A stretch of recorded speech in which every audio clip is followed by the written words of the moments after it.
전북 지역 코로나19 1일 확진자 수가 다시 10,000명을 넘어섰습니다. 전북 지역에서 지난 21일 12,632명이 코로나19 확진 판정을 받았습니다. 민주당 소속 입지자들이 김제시장 선거에 나서고 있습니다. 벌써부터 치열한 당내 경쟁을 예고하고 있습니다. 더불어민주당 안호영 국회의원이 전북도지사 선거 출마를 선언했습니다. 안 의원은 새만금 특별자치도 설치와 K문화클러스터 조성 등을 공약했습니다. 남원시는 오는 5월 4일부터 8일까지 열리는 제92회 춘향제를 대면 행사로 전환할 계획입니다. 비대면 중심으로 명맥만 이어왔던 춘향제는 3년 만에 정상 개최됩니다.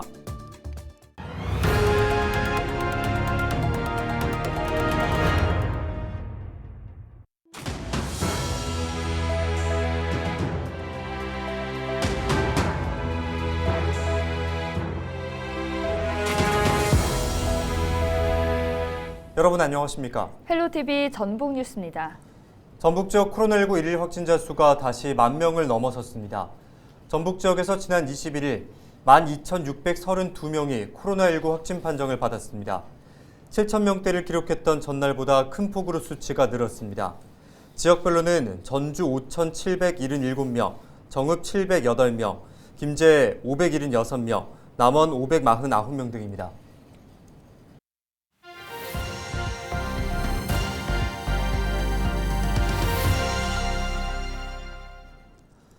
6일 지방선거를 앞두고 우리 지역의 선거 구도와 변수 등을 살펴보는 기획 보도 순서입니다. 오늘은 김제시장 선거 상황을 살펴볼 텐데요. 특히 민주당 내 입지자들이 우후죽순 나서면서 치열한 당내 경쟁을 예고하고 있습니다. 정명기 기자가 보도합니다. 6일 지방선거가 70여일 앞으로 다가오면서 김제 지역 정치권의 시계도 빨라지고 있습니다. 지난 지방선거에서 무려 66%의 득표율로 당선된 박준배 현 김제시장. 더불어민주당 소속으로 재선 도전이 유력한 가운데 어느 때보다 치열한 공천 경쟁이 예상됩니다. 먼저 지난 지방선거에서 민주평화당 후보로 출마했던 정성주 전 김제시 의장이 다시 한번 박 시장과 경합을 벌입니다. 정 전 의장은 최근 민주당에 복당해 시장 선거 출마를 선언했습니다.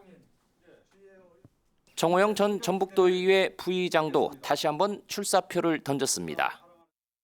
역시 민주당 소속으로 12년의 의정활동 경험을 토대로 주민 지지를 얻고 있습니다. 여기에 민주당 지역발전위에서 위원장을 맡고 있는 이홍규 씨도 시장 도전 의사를 밝히고 있습니다. 이번이 네 번째 도전으로 최근 출판기념회를 열어 시민 목소리를 풀어내기도 했습니다. 지난 시장선거 당시 당내 경선에서 고배를 마셨던 신성욱 한국특장산업발전연구원장도 유력 후보로 꼽힙니다. 민주당 소속으로 출마 가능성을 열어두고 있습니다. 40여 년의 공직 생활을 마친 구형보 전 전북도 복지여성 보건국장도 시장 자리에 도전합니다. 민주당에 입당해 가장 먼저 예비후보 등록을 마쳤습니다. 거론되는 민주당 소속 입지자만 6명에 달하는데 당내 경선부터 뜨거운 경쟁이 예상됩니다. 게다가 국민의당 소속으로 20대 국회의원을 지낸 김종애 전 의원도 지난해 말 민주당에 복당했는데 김제시장 등판 여부를 조만간 결정할 것이란 관측이 나오고 있습니다. 헬로TV 뉴스 정명기입니다. 네, 불법 정치자금 수수 의혹을 받아온 유진섭 정읍시장의 재판이 6일 지방선거 이후로 연기됐습니다. 20일 법조계에 따르면 유 시장의 첫 재판은 전주지법 정읍지원에서 오는 23일 오후 2시로 예정돼 있었으나 6월 15일로 미뤄졌습니다. 전날 유 시장 변호인은 법원에 기일 변경 신청서를 제출했으며 이를 재판부가 수용한 것입니다. 유 시장은 지방선거 이전에 재판 결과가 나오는 상황을 벗어나면서 더불어민주당 공직선거 후보자로 등록할 수 있게 됐습니다. 완주와 진안, 무주, 장수를 지역구로 둔 더불어민주당 안호영 의원이 전북도지사 선거 출마를 선언했습니다. 안 의원은 22일 전북도의회에서 기자회견을 열고 지금까지 경험해보지 못한 전북, 활력이 넘치는 전북, 완전히 새로운 전북을 도민과 만들어가겠다고 밝혔습니다. 그러면서 새만금 특별자치도 설치, 전력량 100%를 재생에너지로 사용한다는 아리백과 문화 콘텐츠와 농생명 등 신산업 구조로 전환, 관광산업 육성과 K문화 클러스터 조성 등을 공약했습니다. 안 의원은 도민을 주인으로 섬기는 도정으로 진정한 자치와 분권의 꽃을 피우겠다고 덧붙였습니다.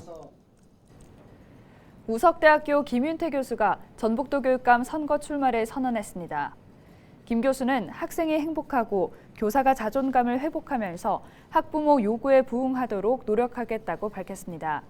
그러면서 코로나19 회복 교육 집중과 행정인력 학교 지원, 공교육 책임성 강화, 지역 밀착 현장 체험형 진로 교육 등을 공약했습니다. 김민영 더불어민주당 정책위원회 부의장이 6일 지방선거에서 정읍시장 예비후보로 등록했습니다. 지난 21일 정읍시 선거관리위원회를 찾아 예비후보 등록을 마친 김 예비후보는 전국 최하위권에 있던 정읍 산림조합을 경영평가 1위 조합으로 만들었던 경험과 노하우를 갖춘 본인이 정읍 발전의 유일한 적임자라고 밝혔습니다. 4선 산림조합장을 지낸 김 예비후보는 조선대 경영대학원을 졸업했고 박사과정을 지원했다가 휴학한 상태입니다. 윤승호 전 남원시장이 예비후보 등록을 마치고 본격적인 선거 행보에 나섰습니다. 윤 예비후보는 22일 남원시 선관위를 방문해 남원시장 선거 예비후보 등록 서류를 제출했습니다. 그는 예비후보 등록 이후 정치적 신뢰와 책임을 다해 남원다운 남원을 만들어가겠다고 밝혔습니다. 김제시 의회는 22일 외국인 아동 보육을 차별하는 보건복지부 보육사업 지침 개정 촉구 건의안을 만장일치로 채택했습니다. 시의원들은 누리과정 보육료 지원 대상을 국적부와 주민등록번호가 유효한 자로 한정해 외국인 아동을 지원 대상에서 제외하는 차별을 하고 있다고 주장했습니다. 이에 따라 복지부의 보육사업 지침을 조속히 개정하라고 촉구했습니다. 내국인 주민의 아동과 외국인 주민의 아동을 구별하여야 할 합리적인 이유가 없음에도 어린이들의 공평한 보육과 교육 기회 보장을 위한 균등한 보육 과정에서 배제하는 것은 실질적인 평등을 추구하는 헌법 이념에도 부합하지 않는다. 전국 대표 축제 가운데 하나인 남원의 춘향제가 코로나19 이전의 대면 축제로 되돌아갑니다. 남원시는 오는 5월 4일부터 8일까지 열리는 제92회 춘향제를 대면 행사로 전환할 계획입니다. 이는 코로나19의 변이인 오미크론의 치명률이 계절 독감 수준에 그치는 데다 5월이면 유행의 정점을 완전히 지날 것이라는 판단에 따른 것입니다. 이에 따라 코로나19 확산 방지를 위해 비대면 중심으로 명맥만 이어왔던 춘향제는 3년 만에 정상 개최됩니다. 이번 춘향제는 다양한 계층이 함께 즐길 수 있는 멋진 공연과 예술작품을 만나실 수 있을 것입니다. 정읍시는 세암로 연지 아트홀에서 옛 제1은행까지 650m 구간에 간판 개선 사업을 추진합니다. 이를 위해 정읍시는 7월까지 디자인 실시 설계를 완료하고 올해 말까지 제작과 설치를 마무리할 계획입니다. 이번 사업에는 행정안전부 공모에 선정돼 확보한 국비 3억 원 등 모두 5억 원이 투입됩니다. 세암로 간판 개선 사업을 통해 지역의 역사와 문화적 특성, 건물 업종에 맞는 패션의 거리 간판으로 정비할 계획입니다. 앞으로도 쾌적하고 활력이 넘치는 도시 경관 조성을 위해 최선을 다하겠습니다.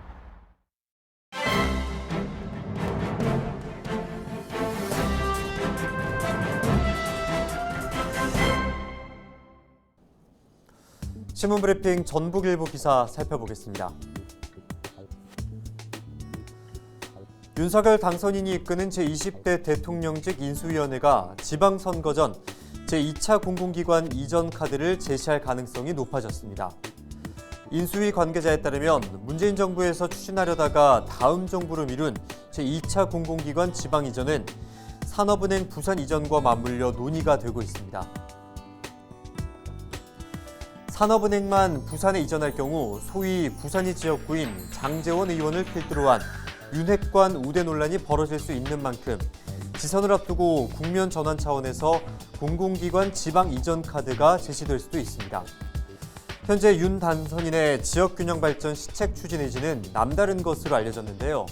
그가 첫 국무회의를 세종에서 열겠다고 공언한 것도 균형발전과 지방분권 시대를 활짝 열겠다는 당선인의 확고한 의지를 강조한 것입니다.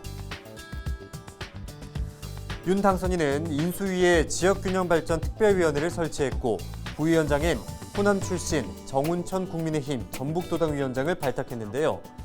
금융도시 공약이 제시된 전북에는 한국투자공사를 비롯해 자산 운용과 관련한 공공기관의 이전이 논의될 가능성이 높습니다.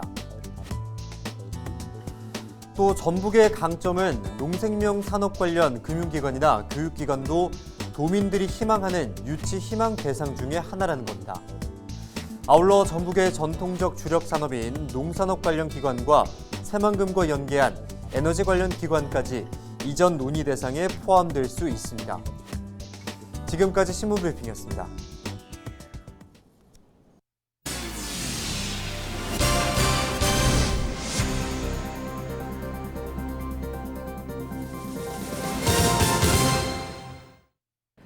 고의로 교통사고를 내고 합의금을 뜯어낸 의혹을 받아 파면된 경찰관이 검찰에 넘겨졌습니다. 전북경찰청은 A경위에 대한 감찰 조사를 벌여 사기와 개인정보보호법 위반 혐의로 구속 송치했다고 밝혔습니다. A경위는 주행 중인 차량에 손이나 팔을 일부러 부딪히는 수법으로 4차례 교통사고를 낸 뒤 수백만 원의 합의금을 받아낸 혐의를 받고 있습니다. A경위는 이런 수법으로 12명에게 300여만 원을 편취한 것으로 파악됐습니다. 이상으로 뉴스를 마칩니다. 저희는 언제나 지역민 여러분과 함께하겠습니다. 시청해주신 여러분 고맙습니다.